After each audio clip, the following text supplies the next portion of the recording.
Let's start. First of all, we are very glad to be here today with you. What we are going to talk about is reactive programming and Project Reactor. It's a term that is used more and more in modern applications. We are going to see some of the philosophy behind this concept. We are going to reflect upon and compare how it is used and compare it with, let's say, traditional programming. We are going to see some bits and pieces in the API, and at the end we are going to have a live practical demo to see all those concepts tied together, how they are working in a reactive manner. Before we start, a few words about ourselves. Yeah, hi everyone, my name is Miro. I'm a technical team lead in Levi 9. I'm in IT for about 9 years, most of that time doing Java development. And why I got interested in this topic and why am I here? Well, several years ago, I worked on a project which components need to propagate change between each other, and it was desired that that's done in a synchronous way. So at that moment, we did everything manually, threading, synchronizing, and everything, passing events around.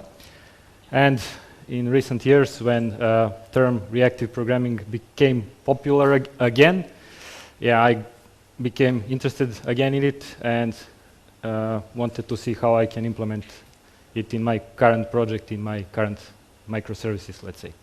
Okay, as for myself, I'm in the business for over 15 years, started up with C, C++, then switched to Java. Nowadays I'm working on web application, distributed system, microservices, etc., and also we have, let's say, a part of reactive approach in some of our projects as well. So for starters, how do we usually write applications? Now we are going to talk about, for this example, about web applications. So how many of you are actually writing web applications at your job? Okay, so pretty much, yeah. And how many of you are using Spring for this? That's nice. So we are also heavily, let's say, not just dependent, but we like to use the Spring framework. As you can see on the server side, it's something very similar to that you have been already seeing. How do we do these things? We are dispatching, let's say, a request. A request gets processed. In the meantime, usually we wait until the process is, or the processing is finished, and then we are getting back the, let's say, response. So we have some idle time, which can definitely be used a little bit more appropriately. Here, for the front end, we have workstation. It can be a REST service, it can be a mobile application, whatever, it really doesn't matter.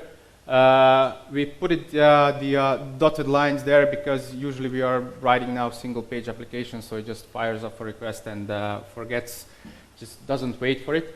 But on server side, let's say the situation is a little bit different. We have a little pipeline here, so the pipeline goes down to the database, then we have to wait for the query to finish, then we have to wait for the service to do some business logic, we have to wait for controller maybe to do some mappings, etc., until it gets back to the, let's say, consumer of that information. So basically, there's a lot of idle time here. We can say that's latency. Of course, as soon as we are starting writing some web application, we are already having latency with the network, but yeah, what we want to do, and we are going to see how we are going to do it, is to lessen the latency, so to be as small as possible. If you look at this chart here, we can see that this is still synchronous and this is still blocking. So time is passing, we are doing nothing here. On next slide, we already had an introduction first day with the keynote about the Internet of Things, but Miro is going to give us a little bit more insight. Why Internet of Things here? Well, this previous approach, there is nothing wrong with it, but it doesn't suit all the needs we have today. So today we have all kinds of devices around us. They're all connected to the internet, they are producing some kind of data and they're exchanging their data between themselves. Also, within each of those devices, for example, smart car or smartphone or smart truck, you can choose any one of these. It's also doing some kind of application is running on it. Usually it has a bunch of sensors collecting data from that, then doing something and moving that or sending that out. And they're all interested about the data from the another device. So they are frequently exchanging data. That's usually small. Those are usually small but frequent chunks of data. So one of the examples of Internet of Things, and one that we are going to use as an example during this presentation, is a smart house.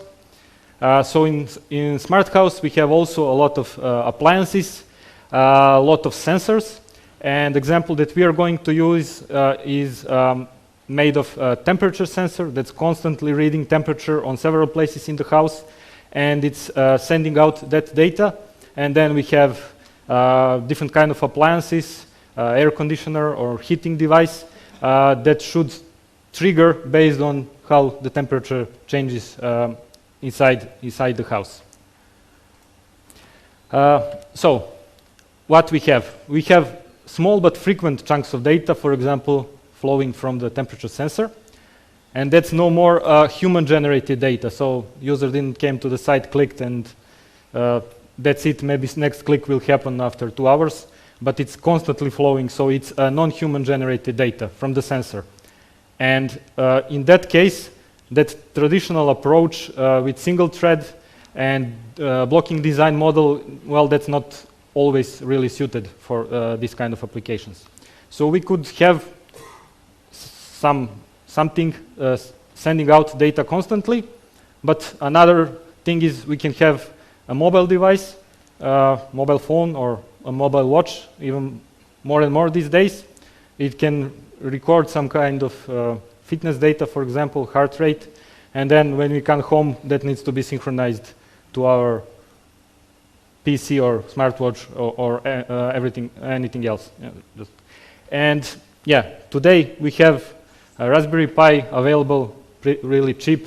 On it we can run Java, we can connect a lot of sensors to it that will look like the thing on the left. So we can do this even in our home. So those kind of applications that will run of these kind of devices or any other kind of devices that need to be reactive. Yeah, what we want, what we need from them. Well, of course, we need them to be event-driven. So we want to propagate the change when it happens. But we also need them to be scalable. So for example, in smart house, additional temperature sensors can be connected. Some can malfunction or be disconnected.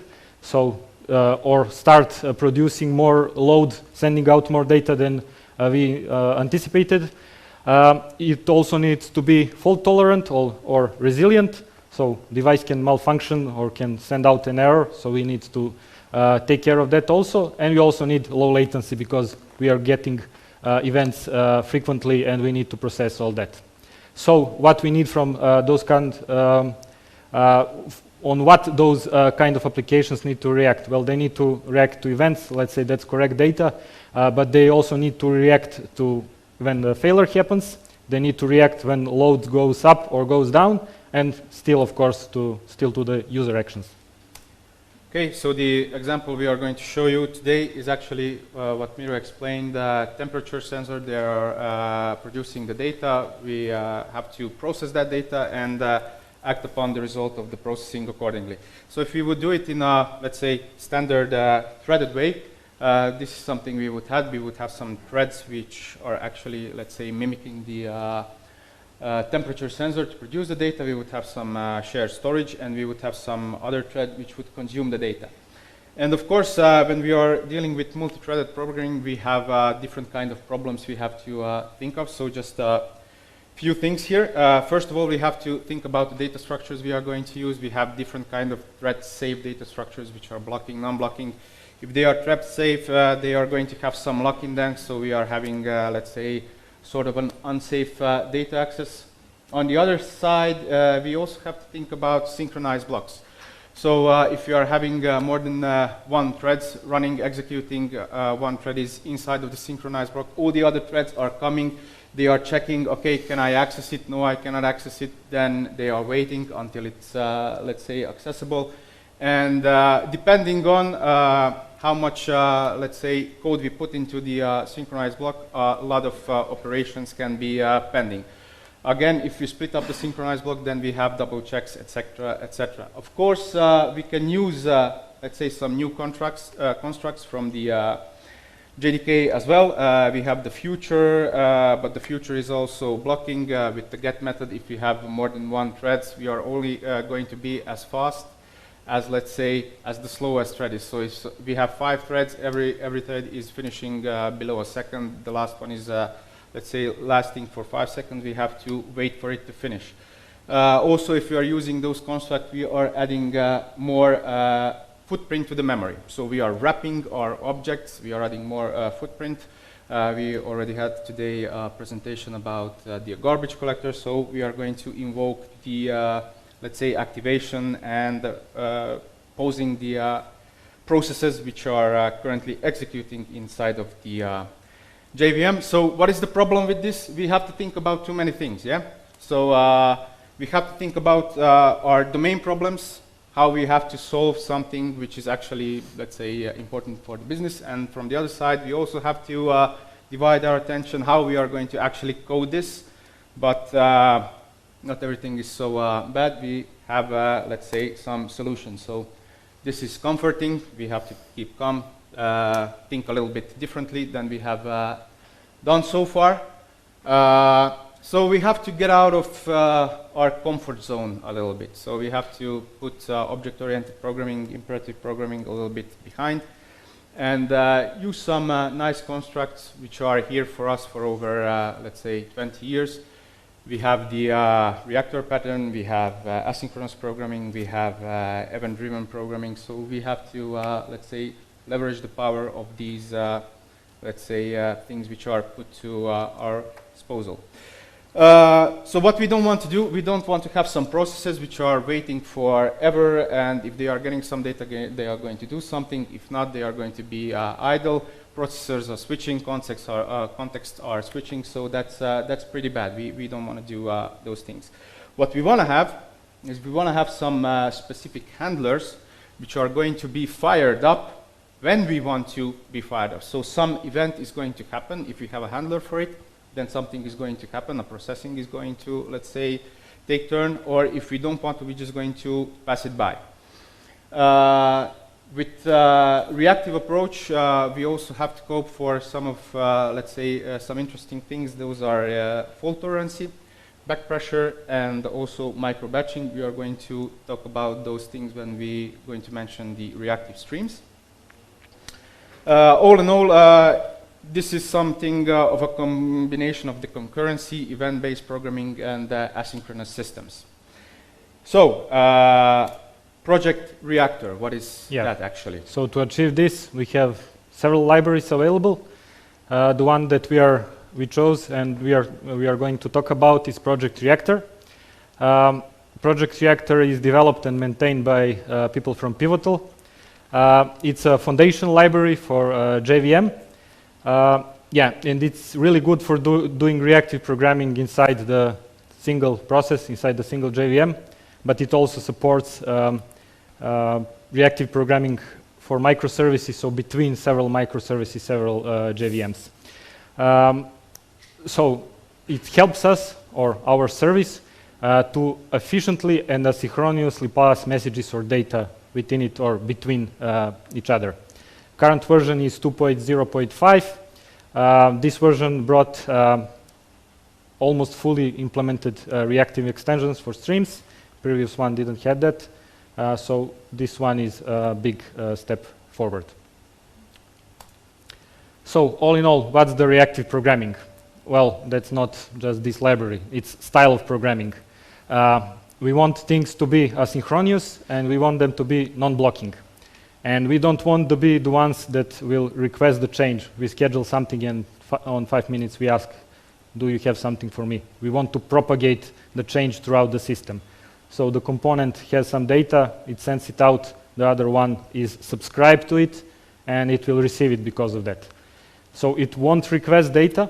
Only what it can do, it can say, okay, I'm ready for more data, or I'm not ready for more data. So only change the subscription, so change the thing it needs.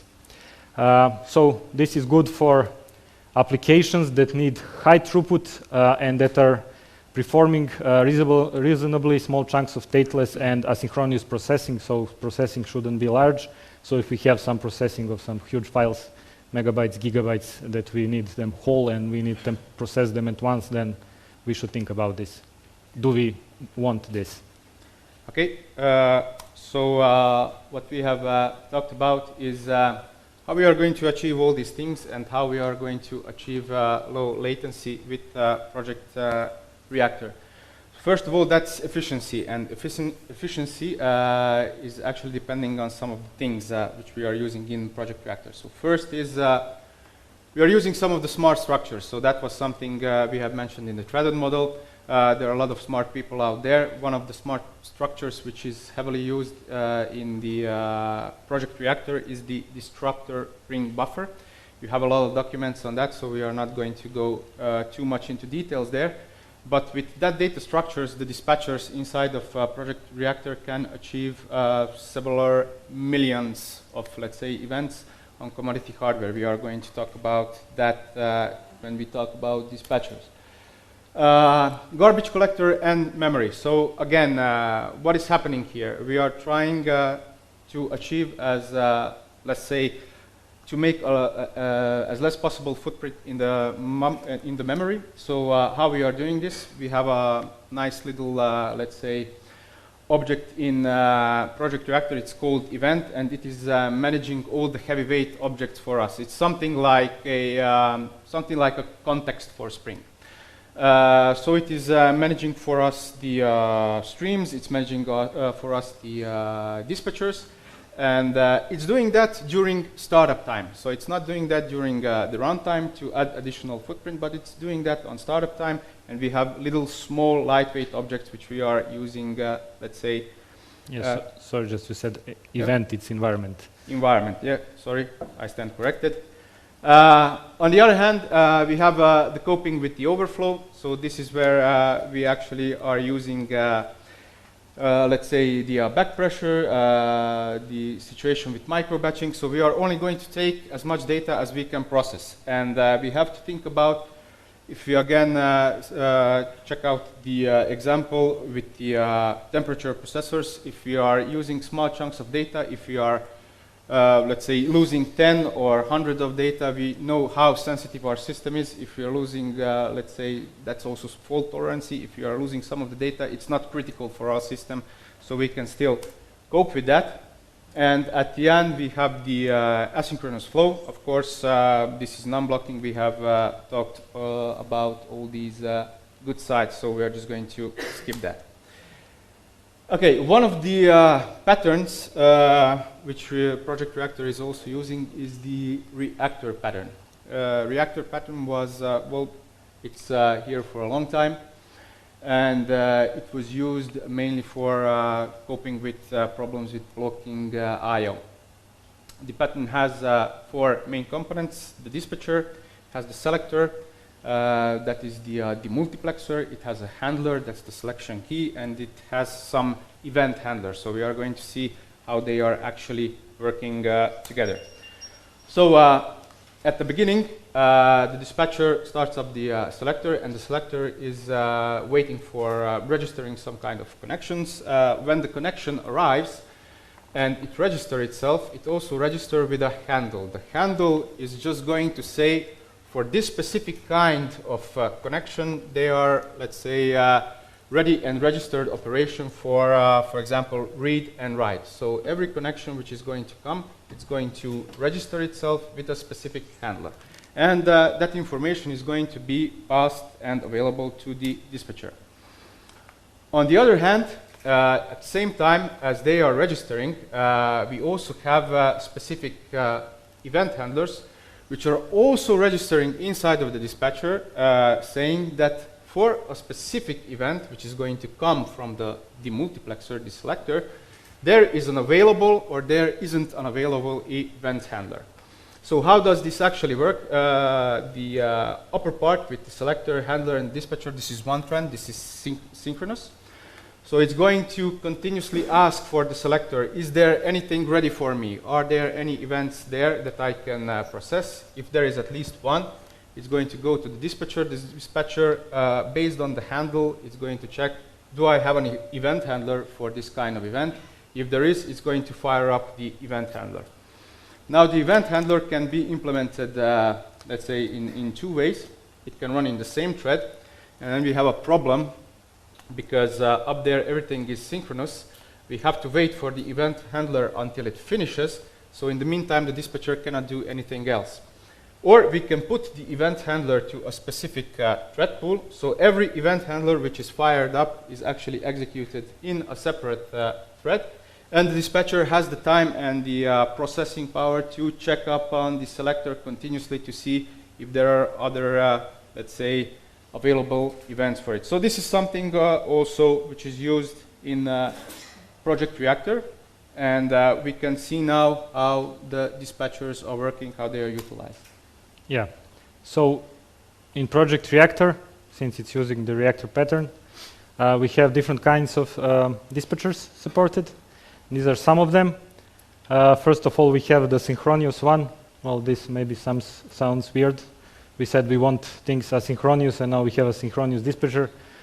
Well, we are probably not going to use this one in production. But during development testing, it's pretty useful to use this one. Then you can nicely follow what's happening in your system. You won't have concurrency, and you will manage to track how things are happening. Is your business logic working as it should? Second one is ring buffer. This one is the fastest one.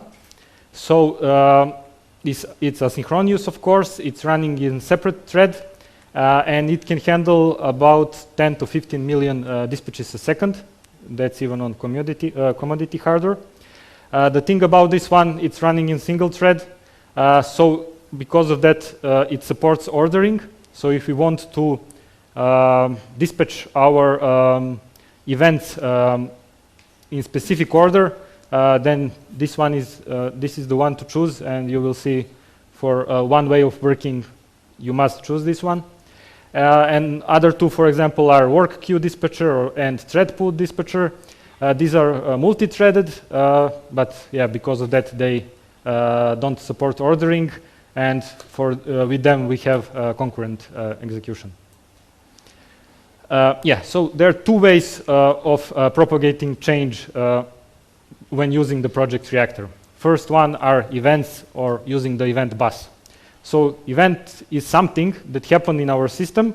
It's a signal that should be passed from one component to another component. But it's not only a signal, it's also carrying data within it. It's wrapped. So when, for example, component 1 wants to send out an event, and that one event should reach the component C3, it will wrap the event, and then it will define the notification or event key. That's something like identifier for that notification that's sent. On the other side, how dispatcher knows to which component this event should reach. Well, the other side should subscribe for that event, and it's subscribing for that event based on selectors. So if the event key matches the selector, then the component will get the event, and it will be able to consume it and process it. We can have different kinds of selectors. We have object selectors. That's basically one-to-one. We can use any kind of object. We have type selectors, URI selectors, and we have also regex selector. So for example, if we use regex selector, if we have, when sending, we set event key as a string. If that string matches the regular expression, then that subscription, that subscriber, that receiving side will get the event. Okay, this is all nice, but what's let's say a drawback? Not really. Depends on your business case with this approach. We said event is wrapping the data. So when we are sending, we wrap some data. We can wrap any kind of data within it, any type of data. So when we send the event to a specific selector, that will reach specific selector, we can wrap a string. Later, we can wrap an integer or our custom object. So on the other side, we have to take care about that. Also, second thing is, what if we have chained events? So we send one event, it reaches component C3, then it does some processing, and the output of that processing is sent with next event. It should reach next component, and we can go on with that. If we do that, it can become a bit tricky and complicated to maintain it and to see what's really happening. So we have a different approach. Those are streams, and with streams we are completing the first problem. Through stream, we can pass only one type of data, and when consuming from the stream, we can do several processings or, as you will see, intermediate operations on it. Okay, so when things go south with, let's say, dispatcher and events, then we are going to take care of everything as a stream. So yeah, nice picture. So reactive streams, this is something new. It's, let's say, a new standard. As it said, asynchronous data sequence with flow control. It sounds a little bit dirty, but it actually isn't. So we are going to talk about that. This new API, it has 4 interfaces which we can implement. Has the publisher, subscriber, the subscription, and at the end we also have one more, that's the processor, and the processor can be both a subscriber and a publisher. So how does this actually work?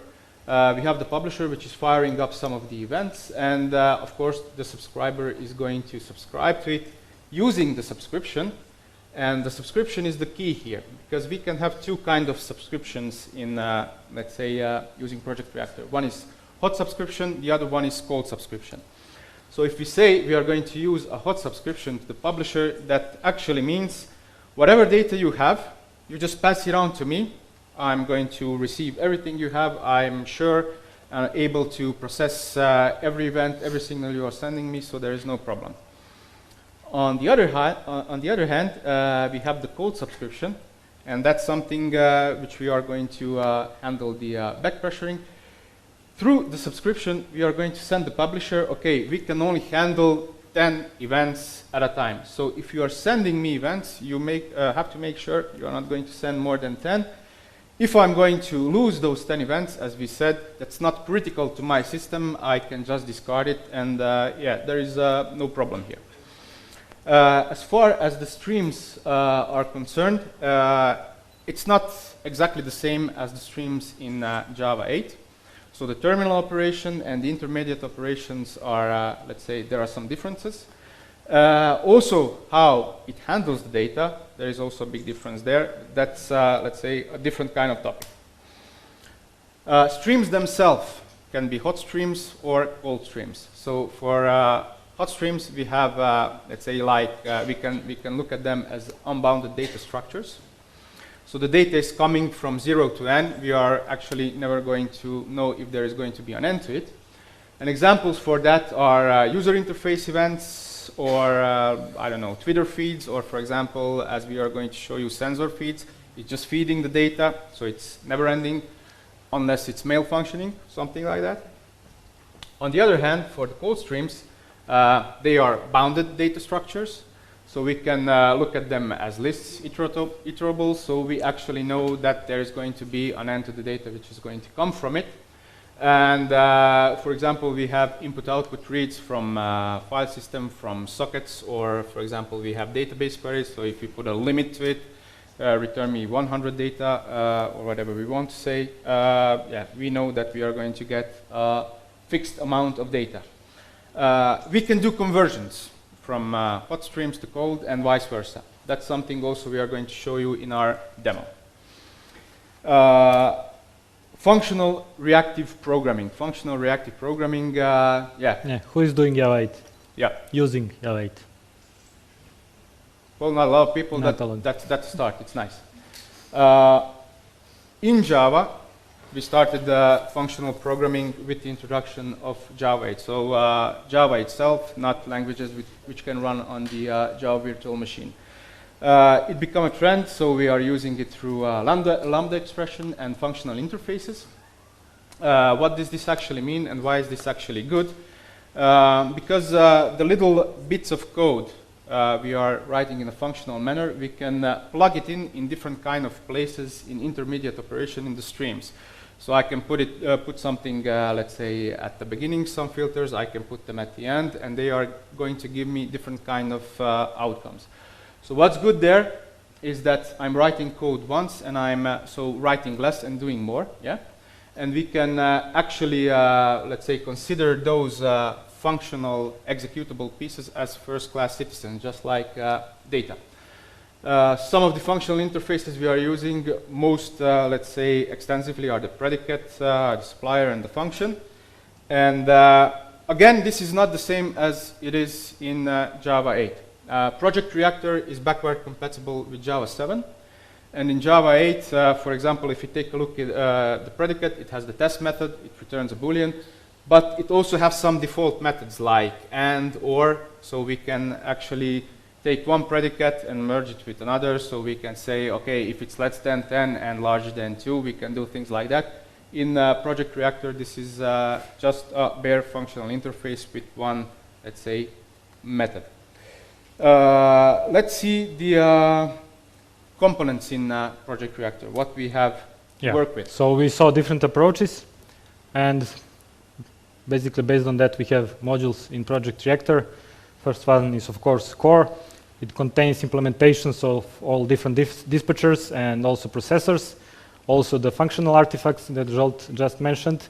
Also implementation of buffers and different codecs. For example, there is a JSON codec. Then if we choose to work with event bus and publishing, subscribing to events, we will use the Reactor bus module. If we want to work with streams and reactive streams, then we will use the Reactor Streams module, and that's all for the within the JVM single process. But when we are writing our microservices, we want to be also reactive to the outside, and then we can use the network streams, net streams, so we can stream reactively data outside or receive data outside from outside of our microservice. They support TCP, UDP, and HTTP, also WebSockets. They are client-server oriented, but yeah, WebSockets, you can send data in both directions. Yeah, and sorry, one more thing, there is also a Spring module. So Project Reactor is really nicely integrated with Spring because, yeah, guys from Pivotal are writing it. So you will see, you can set up your environment and everything really easily with Spring. So first way of working, event bus events. So first, you see 3 lines to send, to dispatch an event and receive it and consume it. And the first one is even just to initialize the event bus. So we are initializing the event bus, and then there is the thing called environment that Zolt mentioned. That's something like our reactive context. It will contain instances of our dispatchers and everything else. In theory, we can create multiple environments with different dispatchers and differently configured dispatchers, but the creators of Project Reactor suggest that it's best to have single environment in JVM. Yeah. There's also a method for it to acquire. And then we can also we can use the default dispatcher, which is ring buffer by default, but we can also select the different dispatcher that we want to use for our event bus. In this case, we are selecting the work queue. So how are we sending the notification, sending the event? So we use the event bus, we say notify, we define the event key. In this case, it's a simple string, just selector. And then we are creating the event that we are sending. We can wrap anything. In this case, we are wrapping simple string. We can wrap any kind of object. On the other side, when we want to receive and handle the event, we are saying event bus on. There is one more combination of methods that's a bit different, but we will show that in demo. So we are saying on, and then we are defining the selector. So this is a $sign. That's the object selector. So one-to-one match between event key and the selector. In this case, it matches. So this subscription will get the event. And the second parameter is the action that we want to do, the consumer, and here we will just whatever is in the event write out on the system output. So the actual object which is going to handle some operation can be any kind of object. So it can do any kind of, let's say, complex And computation. here we have method reference. Just a question, how and where we create selectors? You just define it at the moment you are subscribing. Yeah. So You're that's not dependent creating on them you, up front. definitely. Yeah. You just have 4 predefined, so object, class, URI, and regex. It's selectors dot something different. Yeah. It's again up to the developers, yeah, Yeah. as always. And you can even change it later. Okay, as far as streams are concerned, we already told that there are hot streams and cold streams. We can now see actual examples of it. In the cold stream, we can see we have a definite, let's say, list of data. It's 5 integers. And for the hot stream, we are just creating the stream, but nothing is actually yet coming into it. Yeah, just hot stream is called broadcaster in Project Reactor. In the third line, we can see that we are actually on next event is going to, let's say, it's going to wait for some event to happen, and where is that coming from is the supplier. So the supplier is just another component in our system.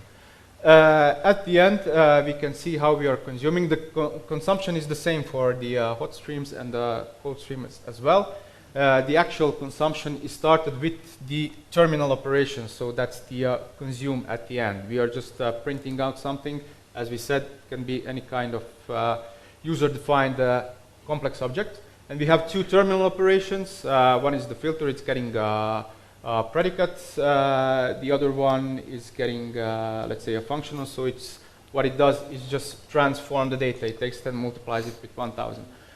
For this hot stream, of course, this is not the only, let's say, subscriber which can act upon it, so we can subscribe as many as we want.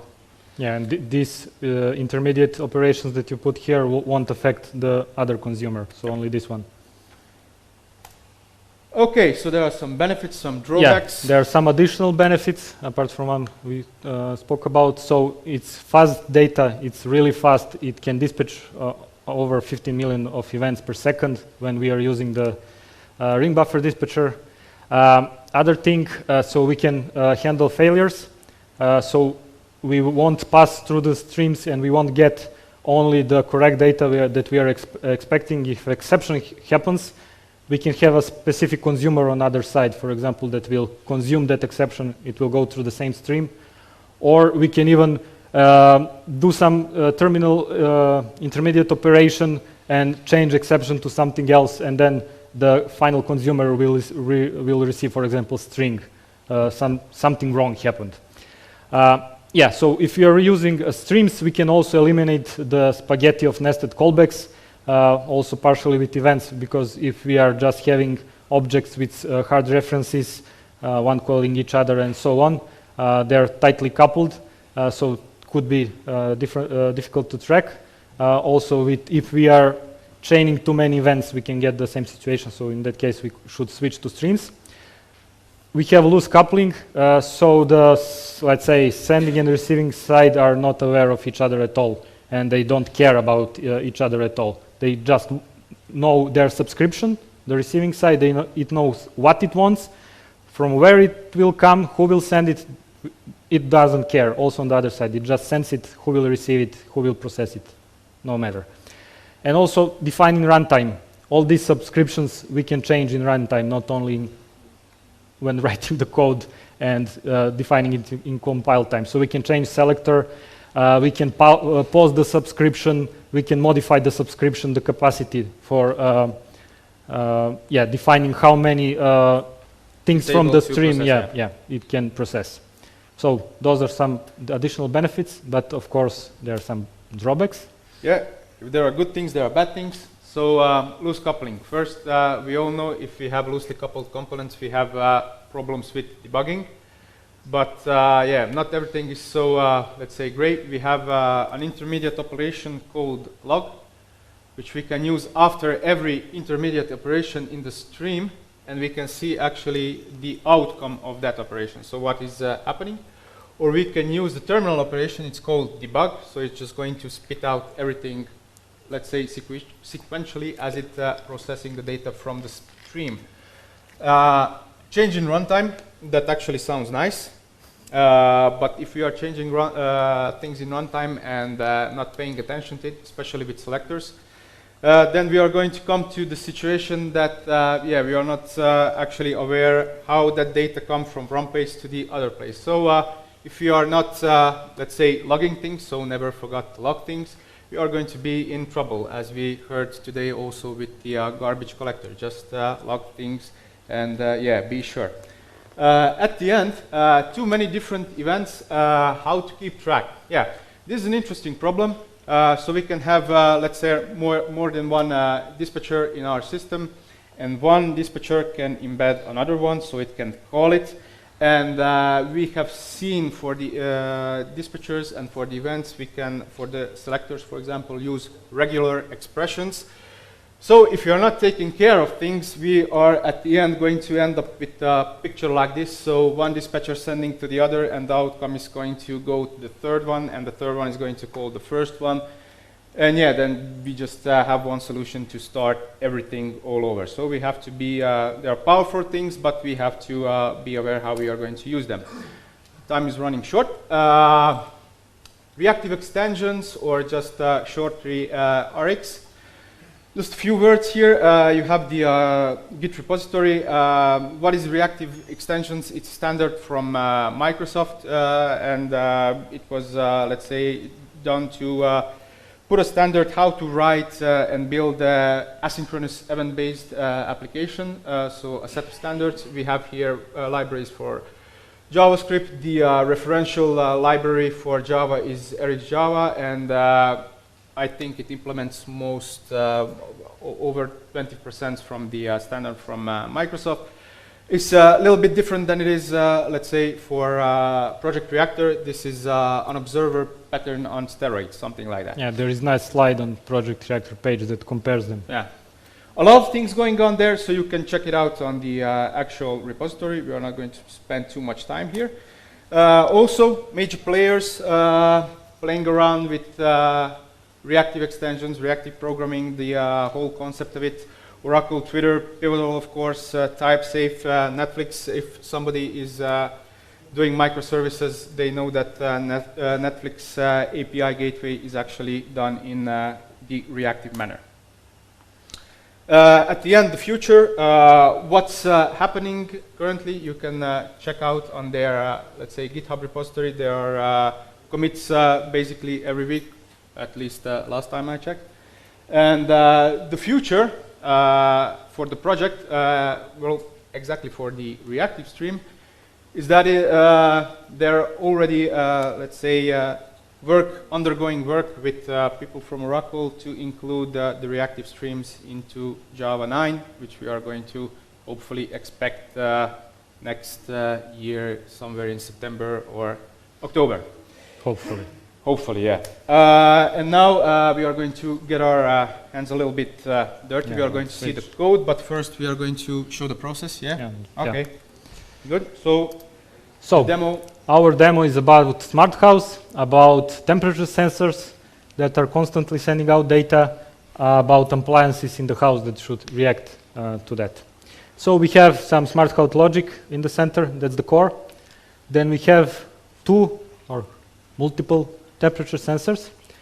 Each one of them in this demo has its own stream. It's sending out just integers temperatures through those streams. Those are hot streams, so unbounded. We will have the main temperature stream, so temperatures from all these streams for each temperature sensor will flow into same main temperature stream, and then the smart home logic will do something with that. And then we have two kind of appliances in this demo, air conditioner and heater. So there are limits for the temperature when one of those will switch on or off. This will be streams on the left side. Here we are going to use the event bus. So when temperature is too low, we are going to send the event, or when it's too high, same thing. In the event, we are going to wrap the flag, should be turned the air conditioning the appliance on or off, also for heating. And also heating appliance is going to reply with the event when it's switched on or off. Down there you can find URL where you can check out the code. Okay, just one more thing here, that the appliances are actually not going to have any effect, just for the simplicity's sake. So if we are turning on the AC or the heating system, it's not going to affect the stream of temperature. So just to keep things, let's say, uncomplicated for starters. So we'll see. Everything will flow, data will flow from the temperature sensors through the host streams unbounded, and then everything else will react, and you will see it will do it asynchronously. Just so everything will react just on temperatures. So let's see the code. Switch. We are going to go back to this slide, so you are going to be able to.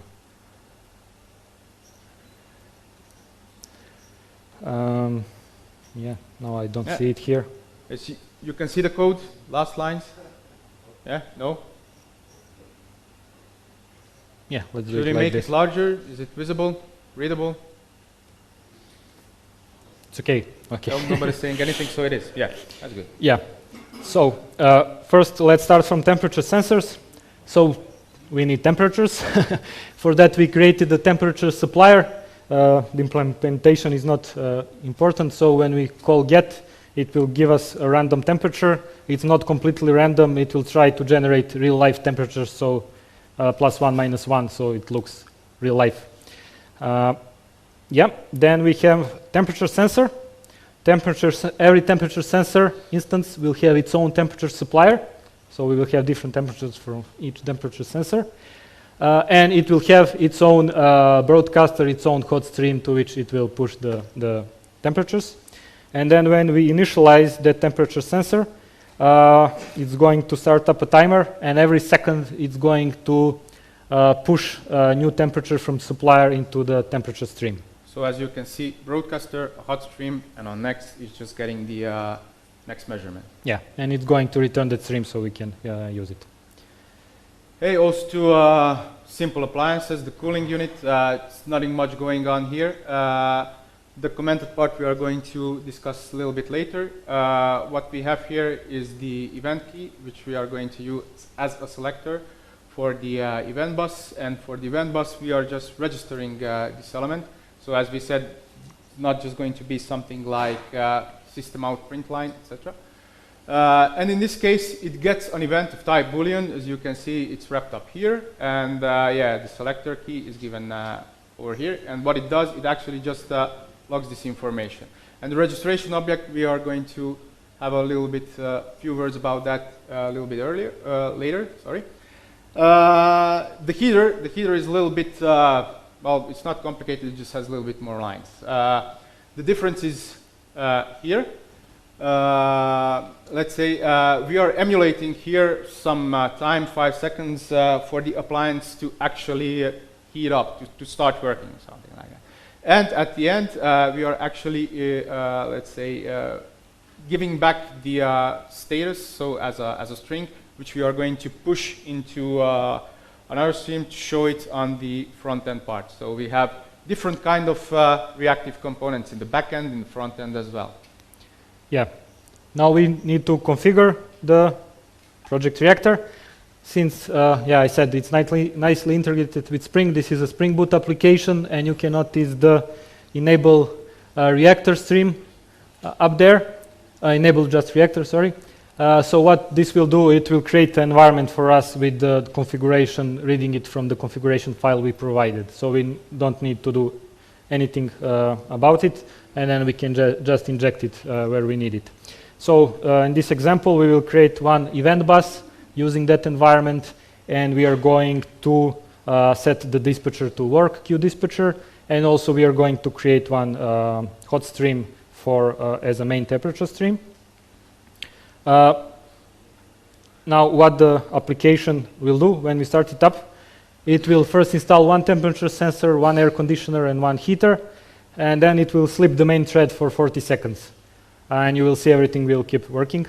And then after 40 seconds, it will add additional temperature sensor and also one additional air conditioner.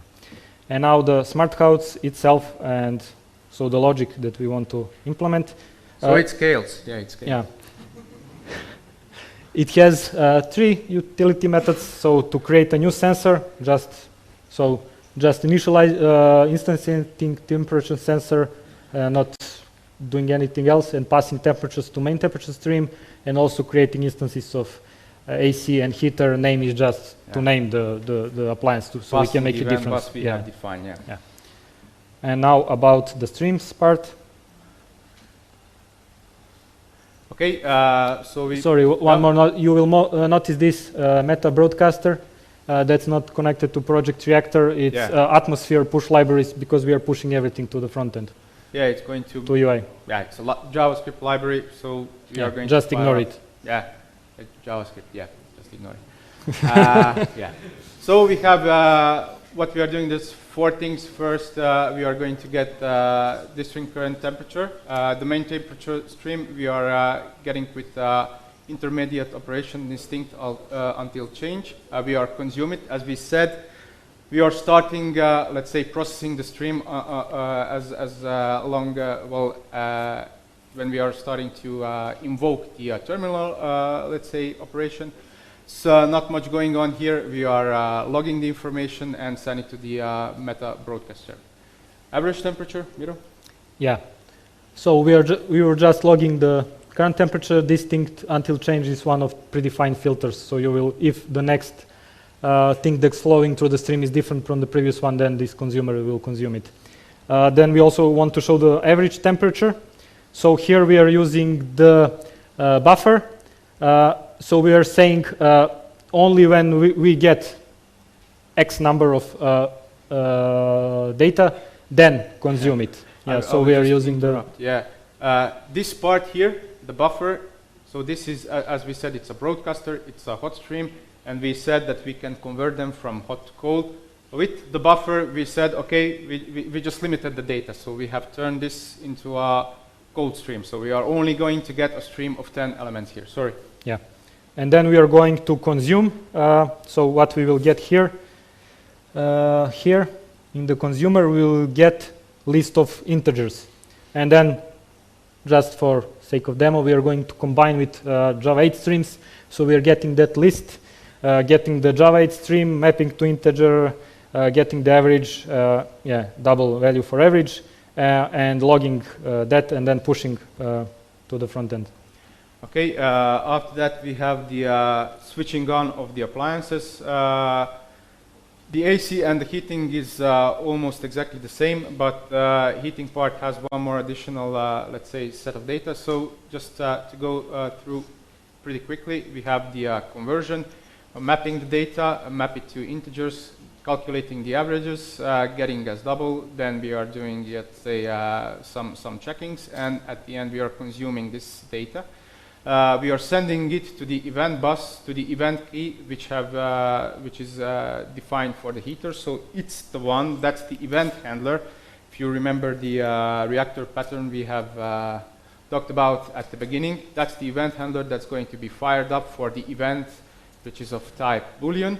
And here we have this little part is actually the return statement. The return statement is going to be pushed into the other event bus, where the selector is the same heating reply event name, so we can actually dispatch it and act upon it if we want. So we are going to just log it, nothing more.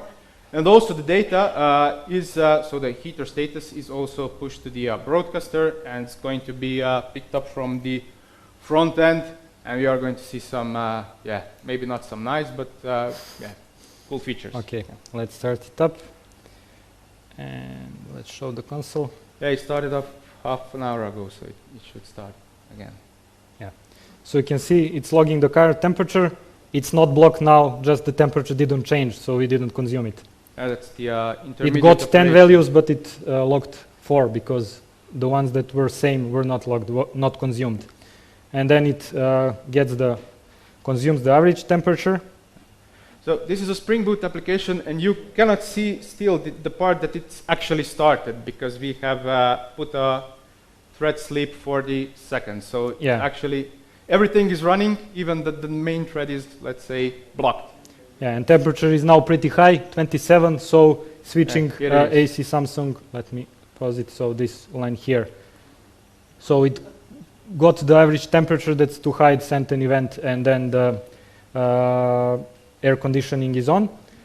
This is demo, so it's sending also event to the heater just to be safe to turn it off. Yeah. And you see that only later, after 2 temperatures, the Bosch heater replied, okay, I'm still off. Yeah, and then you can see that after 40 seconds, the Spring Boot application really started. And then we started getting one additional temperature sensor was installed and one additional air conditioner. So you will see that temperatures are coming, more temperatures, we are getting more temperatures and we are consuming them all. And you will see that immediately we have 2 air conditioners and now both of them are on. And you can notice that this is all consuming from the stream. So this is the ring buffer dispatcher. It's called shared dispatcher in Project Reactor. So this is the name of the stream. And this is the work queue dispatcher. Yeah, you can see different names of threads here and here also. And we yeah, said and that it will continue like this forever. Yeah, forever, basically. because this is just bulletproof. We write applications like that. So you can see now all this data, we actually told you that it's going to broadcaster as well, and that broadcaster is going to be picked up from the, yeah, it's just beautiful, yeah. You can see everything is simple and everything actually works. So as it comes to the broadcaster, it's showing the event on the front end as well. It's very simple. So this is nothing, let's say, revolutionary in the sense what it does, but how it actually does it. And if you fire up one more, let's say, different browser, we can see that the data is concurrently going to be received and shown. Yeah, F5. Yeah, that's nice. Yeah. So everything is going concurrently, non-blocking, there's no latency, it just fires up like this. So yeah, this is definitely the referential system you want to use for your smart house, yeah, smart home. Yeah. Okay, let's show, are we going to yeah, so give, we are over time, so these are the references. Yeah. There is a really nice documentation for Project Reactor, detailed. It's much more powerful than this. This is the, let's say, basic usage of it. We didn't mention the back pressure, so defining, changing the subscription, how much we can consume, and so on. But you have all that out there, and this is the documentation for the ring buffer dispatcher and its back implementation behind. Yeah. Okay, we pushed a little bit to the limit, so we are going to be here for questions and answers. And yeah, thank you all for bearing with us for an hour. Hopefully it was useful. Thank you.